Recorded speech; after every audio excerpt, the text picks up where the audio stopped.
मेरा नमस्कार। आज हम बात कर रहे हैं इंग्लिश ग्रामर का एक बहुत ही अच्छा टॉपिक ट्रांसफॉर्मेशन, जो कि राजस्थान में या जितने भी पेपर जो हो रहे हैं आजकल सभी में जो है वो काफ़ी सेंटेंसेस इसके पूछे जा रहे हैं। ये बहुत ही इम्पोर्टेंट टॉपिक है, यानी कि एक बात को कहने का तरीका अलग अलग बात वही रहनी चाहिए। ट्रांसफॉर्मेशन, इस टॉपिक को जितने भी ग्रामर जो जितने भी कंपटीशन के एग्ज़ाम हो रहे हैं राजस्थान में, उन सब में ये पेपर है। जैसे रीट में सेकंड लेवल में ये टॉपिक है, और फर्स्ट में भी था, सेकंड लेवल में भी था, और एचपीएससी में भी आपको मिलेगा ये, हरियाणा एचपीएससी में। ट्रांसफॉर्मेशन होता क्या है? कुछ बच्चों को इसमें गलत फहमी रहती है कि वो टेंस, जो सेंटेंस स्ट्रक्चर होता है उसके टेंस में बदलाव कर देते हैं, जो कि नहीं होता है। उसमें उसका अर्थ बदल सकता है। कोई पास्ट का टेंस आप प्रेजेंट में बना दिया या प्रेजेंट का फ्यूचर में बना दिया, ये नहीं होता इसमें। इसमें क्या होता है, ट्रांसफॉर्मेशन का अर्थ क्या होता है वो देखो। यानी कि ट्रांसफॉर्मेशन ग्रामर की भाषा में अगर बात करें, ग्रामर में ट्रांसफॉर्मेशन का अर्थ होता है, यानी कि ग्रामर में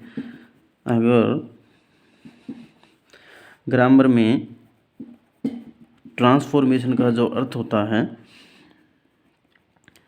ट्रांसफॉर्मेशन का जो अर्थ है, ट्रांसफॉर्मेशन का जो अर्थ, ये अगर आपको पॉइंट समझ में आ जाएगा तो आगे दिक्कत नहीं आएगी। ये बड़ी इंपॉर्टेंट बात है। इसमें एक बार समझने के बाद गलती आप नहीं करोगे कि किसी वाक्य को एक ग्रामेटिकल फॉर्म से किसी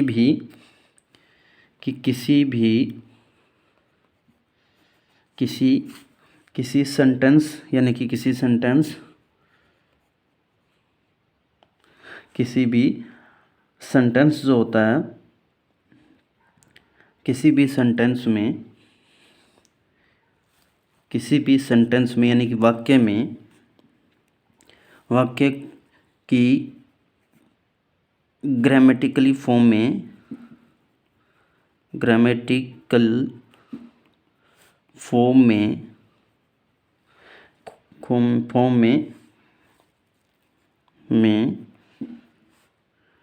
बदलाव करने के बाद यदि उसके यानी कि सेंटेंस में, यानी कि उसके सेंटेंस है अर्थ में किसी प्रकार से बदलाव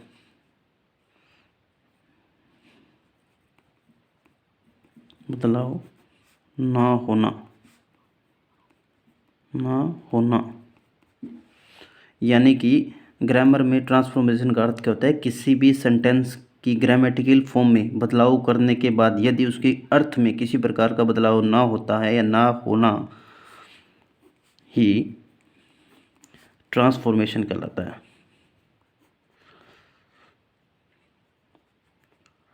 मिशन कहलाता होता है, यानी कि आप उसके टेंस को चेंज नहीं करेंगे, उसमें ग्रामेटिकली फॉर्म में कुछ एडजेक्टिव में या किसी एडवर्ब में थोड़ा बहुत बदलाव करने के बाद उसकी फॉर्म बदल जाती है, परंतु उसका अर्थ जो है वो वही रहता है। उसे ही हम ट्रांसफॉर्मेशन कहते हैं। अगर आप इसका जो अर्थ है उसके अंदर परिवर्तन नहीं होना ही ट्रांसफॉर्मेशन कहलाता है। मैं आपके सामने एक एग्जाम्पल लिख रहा हूँ, जैसे आप ध्यान से देखेंगे। Mumbai is the largest city in India। अब इस सेंटेंस का आप अर्थ सभी जानते हो। इसमें मैंने यहाँ पे जो है वो सुपरलेटिव डिग्री का प्रयोग किया है। सुपरलेटिव डिग्री जो है उसका प्रयोग हुआ है।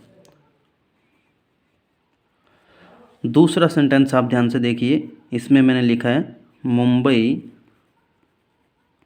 Mumbai is larger, larger, larger than any other city in India. इसमें आप देखोगे तो मैंने जो है लार्जर एज कंपैरेटिव डिग्री का प्रयोग किया गया है। कंपैरेटिव डिग्री का मतलब होता है यानी कि कंपैरिजन करना। कंपैरेटिव डिग्री का प्रयोग किया है।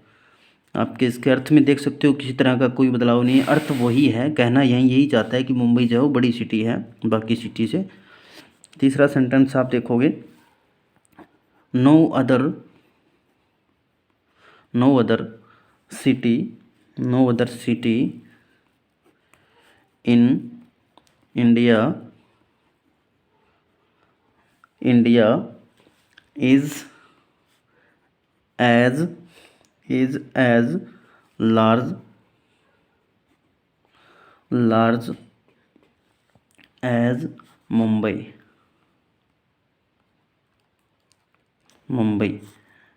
अब आप इस सेंटेंस में, तीनों सेंटेंस में ध्यान से देखोगे तो पहले सेंटेंस में लार्जेस्ट एक सुपरलेटिव डिग्री का प्रयोग किया गया है, दूसरे सेंटेंस में लार्जर एक कंपैरेटिव डिग्री का प्रयोग किया गया है और तीसरे सेंटेंस में लार्ज एक पॉजिटिव डिग्री का प्रयोग किया गया है, यानी कि पॉजिटिव डिग्री का प्रयोग किया गया है।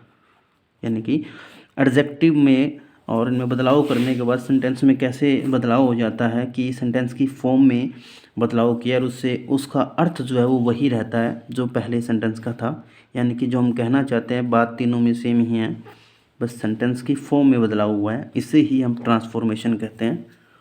और कुछ ग्रामर के रूल हैं इस टॉपिक के लिए जो अगर आप अच्छे से कर लेते हो तो आप भी इस तरह सेंटेंस की फॉर्म में चेंज करके उसका अर्थ जो है वो बचा सकते हैं, अर्थ वही रख सकते हैं, आप ट्रांसफॉर्मेशन अच्छे से कर सकते हैं। अब मैं आपके सामने एक रूल जो है वो बताने जा रहा हूँ।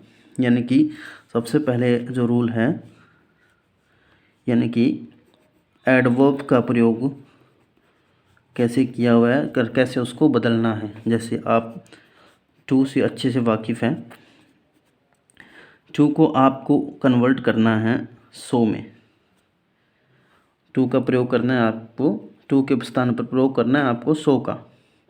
और सेंटेंस में जो एडजेक्टिव दिया होता है, सेंटेंस में adjective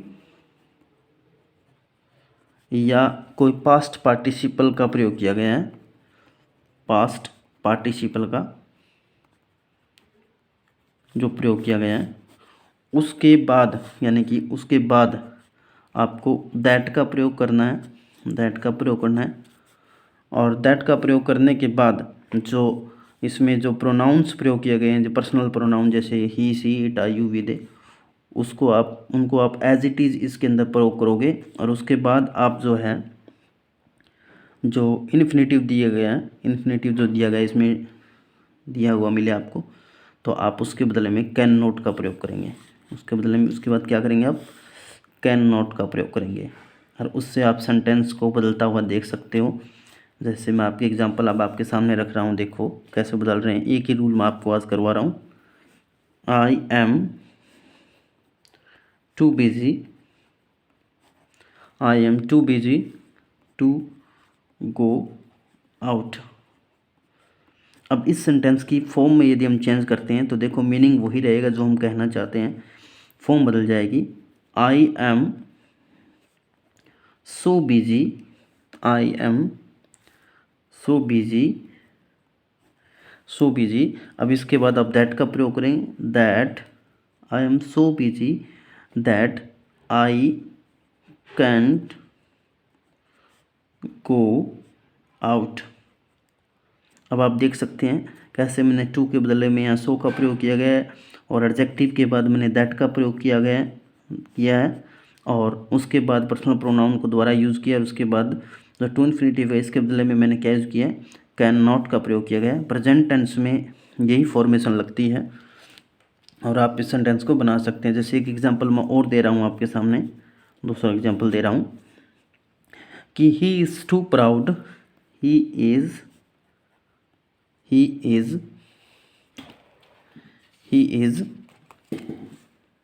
he is too proud, he is too proud to